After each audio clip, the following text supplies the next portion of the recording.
Mid cap और small cap को लेकर यहाँ सर बियर जोन तक की बात होने लगी।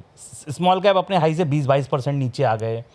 ठीक है, पेंडुलम वाली बात सही है कि जब वहाँ खरीदारी आई थी तो खरीदारी भी ज़बरदस्त आई थी, बट सर ऊपर के बाजार जब कम टूटे हैं तो नीचे तो फिर ज़्यादा स्थिति खराब है।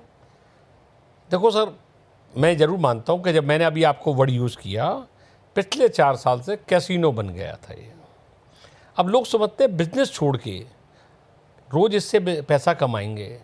अभी आपने एक आर्टिकल भी पढ़ा होगा, हमारे उदय कोटक साहब ने बोला था कि यूथ अब बिजनेस नहीं करना चाहता, इंडस्ट्री नहीं लगाना चाहता, सब लोग स्टॉक मार्केट से पैसा कमाना चाहते हैं। अरे स्टॉक मार्केट क्या चीज़ है? वो तो इंडस्ट्री चलेंगी तो वो प्रॉफिट देंगी, उनमें ग्रोथ आएगी तो आपको प्रॉफिट रिटर्न आएगा। बिल्कुल। तो वो एक यूफोरिया जो गलत बन गया था। हर आदमी सोचता था स्मॉल कैप से 25% रिटर्न बनाना बड़ा आसान काम है, तो वो बहुत गलत एक धारणा बन गई थी। उसको करेक्ट होना बहुत ज़रूरी था। मार्केट एक इन्वेस्टमेंट का फिलॉसफी है जहां हमें अर्निंग ग्रोथ के इक्विवेलेंट रिटर्न आ सकती है। जैसे मैं आपको एक बड़ा सिंपल सी बात बताता हूँ, फिर स्मॉल एंड मिड कैप पे भी आएंगे।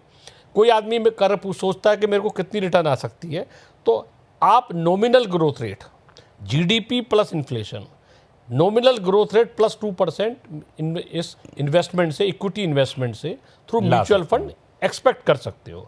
तो हमारी ग्रोथ, क्योंकि जीडीपी 6-7% से बढ़ती है, इन्फ्लेशन 4.5-5% रहती है, तो 12% की एक नॉमिनल ग्रोथ रेट होती है। 1-2% ज़्यादा मान के 12 से 14% की रिटर्न आप मार्केट से एक्सपेक्ट कर सकते हो म्यूचुअल फंड के थ्रू, एक प्रोफेशनल फंड मैनेजर से। अब ये रिटर्न ना लीनियर नहीं आती सर।